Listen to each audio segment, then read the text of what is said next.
guys, your girl Little O, the Little O Experience, and I am down here at Likeable Pop-Ups for Capital District Business Alliance Meet and Greet Business Mixer. Okay, we're here today from 11 to 2 p.m. So if you are in the area, definitely come down, definitely check us out. If you're not here in the building, don't worry, because there's going to be more meet and greet business mixers from the Capital District Business Alliance to come, okay? But definitely check out the interviews that I'm going to be bringing to you from this event. You know, there's going to be important people that I'm going to be putting on the screen, just like this one.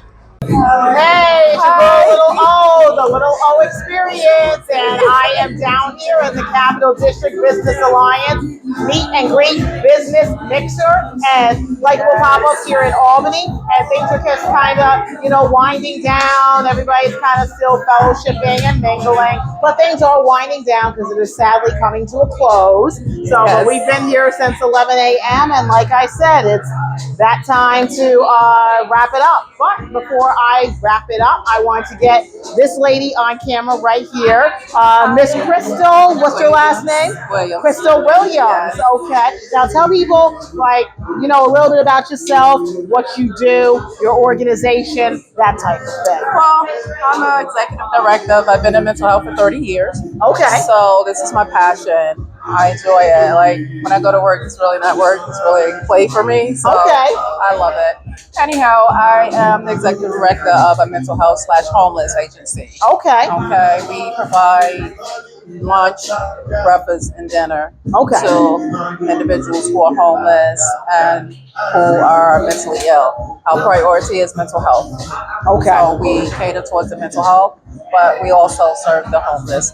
Even though there's a need for homeless resources, yes, we still provide that service, even though our priority is mental health. Okay.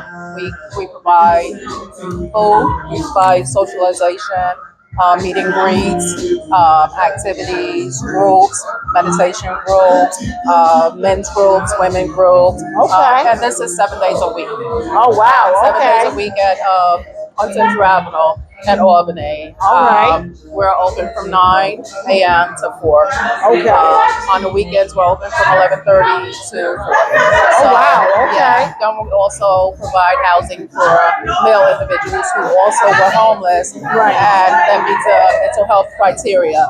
So they have to have mental health to be in our housing program. But we also have advocates that can connect people with services for housing, as well as employment and any other resources in the community, as well as like SSI, DSS, ODTA, different stuff like that. We provide transportation vouchers and just different things for the community. So, yeah. Oh my God. God. I've been doing this for like 30 years. Wow. Yes. And now what's the name of this organization again? Capital Area Peer Services. Okay. And we're at 354 Central Avenue. 352 354 Central Avenue. Wow. Yes. Now tell me, how do you feel the homeless rate has been over the years in Albany? Because I hear certain things that the homeless rate is kind of high here. How do you feel about the homeless rate and that there's not really that much services to serve the homeless? How do you feel about that? The homeless rate has increased. I'm going to say in the last 10 years, the homeless situation has increased. We're seeing more and more individuals who are homeless. And there's limited, I'm not going to say no, but there's limited resources for the homeless. There's a lot of services for mental health. But then if you have the homeless piece, okay, you're good. But if you just have that homeless alone, it's just like, where are the other resources at? And it's kind of hard to engage people because a lot of people are homeless due to mental health. And they are afraid to address it, don't know how to address it, or cannot address it. And, they don't have that support they need. So with that being said, I think we're going to still see a lot of increasement in homelessness. Oh my gosh. Wow. In the last 10 years, it wasn't this bad, but now I'm seeing more and more, like the more I'm kind of getting deeper year into this, I'm seeing more and more homeless individuals with limited resources. And I'm like, what can we do for them? The community has to come together so we can all kind of put our brains together to do something. Now, I work with some great people through the county and other agencies in reference to helping the homeless. Yes. But it's kind of difficult when you have the ones that don't engage with certain situations or requirements. And it's just like, how do you get to them? You know, and they say meet them where they're at. But when you meet them where they're at, I feel like that's a barrier because it gives them the opportunity to still say no. Right. They say no, and then okay, we still left with you being homeless. So how are we going to fix this? Okay, what do you want? What do you want to see? And 9 times out of 10, people have become so accustomed to being comfortable and where they're at, they're refusing to do anything different, which means that okay, now the homelessness piece is still here. You know, where I mean, we have prevention, but we are the prevention. Right. But when we are the prevention and we just like, okay, where do we start at? Where do we take this? Okay, we do housing first, which is good. But then when they don't have the mental stability, it still leads them back to being homeless. Yeah. Because you have to comply with things. And a lot of people, either they don't understand how to or why they need to when they've lived so independent on the street for so long. It's like now I'm coming into a program, I have to follow these rules and regulations. That's not what I want. You know, so you can't, how do you fix the problem when people don't want to follow rules and regulations? They don't want to comply and you can't make them comply. So like what is incentive to help them kind of overcome this barrier of being homeless? So yeah. Homeless is detrimental here in Albany. It's very detrimental. Wow. What do you think that we can do to change that? What we're doing now, collaborating, people come together. You know, like I said, I work with a lot of great people, and they are aggressively working to kind of solve this issue. But then you see it more and more because you got people coming from other cities, other states, other countries, and they're just like they want the resources, but the resources are exhausted. Right. So how do we fix this? We have to come together as a community to fix this. We have to come together as one. We have to come together and say, okay, well, we know people have mental health issues, but let's find something that it has to be accustomed to what they want. Right. How do we work with this person that's non-compliant? Maybe we can give them some incentives. Like if you do this, you do this. You got to always give something to get something. Yes. So maybe if we can give them something, I don't know, to make them feel better about themselves, more of a person, an independent individual. Like you never know. The least little thing you can say to somebody is like, you know what? Why don't you go over there and help that person probably fold those clothes up over there in the clothes bank or something. Like that gives them, a acceptance to feel important about themselves. Right. Okay, well, you know what? They used me today to help fold the clothes up. That made me feel good. Yeah. To us, that's little, but to them, that's big. So I mean, I feel like it's got to be some type of strategy where we're actually working within the person to kind of meet them, like again, where they're at.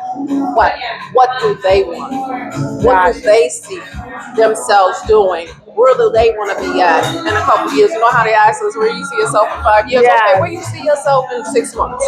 Right. What do you want to do? You want to help somebody? Okay, you know what? Come over here. Let me show you, how to do this. Right. And you can go on by yourself. I mean, I've brought people into our agency that are homeless, and I'm just like giving them jobs because I'm like, okay, I see the potential in you. I see they've done phenomenal. We have a lot of success stories from people coming from homelessness, and a lot of them, again, are not addressing their mental health. But with that little support that we're providing to them, oh, they're great. They're great, because they know somebody cares. Whereas before they may not then have that. They may not have had where somebody said, even took interest into the littlest things that they wanted to do. Oh, we don't do that here. Oh yeah, that's what you want to do? Yeah, we do that here. You know, you don't never know what door that can open for them. So, Okay. All right. I mean, Well, that, that's good. Oh my yeah, God, that's amazing. Like I think that's great that you're, helping these people because I see homeless people every day, like so many. So it's good that you're, one of those people that are reaching out to them and want yes, to help and providing some sort of support, some sort of resources. right. Tell people how they can reach out to you and how they can You contact can you. contact me at C Williams at nyc.org. You can reach me at 518-427-5056, extension 105. My name is Crystal Williams. I'm the Executive Director for Capital Area Peer Services, Inc. in Albany, New York. Okay, there you have it. Now, if want to be involved in this organization, or if you want to get with Miss Crystal Williams, if you want to get with Miss Crystal Williams, or if you know somebody who's homeless or struggling or about to become homeless, definitely get with Crystal Williams because she can definitely help them. Help point them in the right direction. She can get you a connect. She can offer services, support, that type of thing, because we need this out here in the 518 because there's too many people out here who are homeless that should not be. So yes, please, like get with Crystal Williams, Yes. okay? Because she can definitely help you. All right? Absolutely, I can. Your girl, the little O experience. Make sure if you like this interview, you hit the like, share, and subscribe button on my YouTube channel, The Little O Experience 2024. Make sure you hit the like, share, and subscribe button if you like this interview, and if you like other interviews that are on my YouTube channel. Make sure you share, share, share. Particularly this interview right here, because this interview can definitely help a lot of people who are homeless or about to be homeless, and they're in despair and they need some direction, some support, some resources. They need a place they can go to, a safety place. So definitely share, share, share this interview right here. You might be able to save somebody and help somebody. You never know. Yes. Your girl, the Little O Experience. And I'm down here and we're finishing up at Capital District Business Alliance Meet and Greet Business Mixer, I'm sorry, at Likeable Pop-Ups in Albany. Peace. Peace.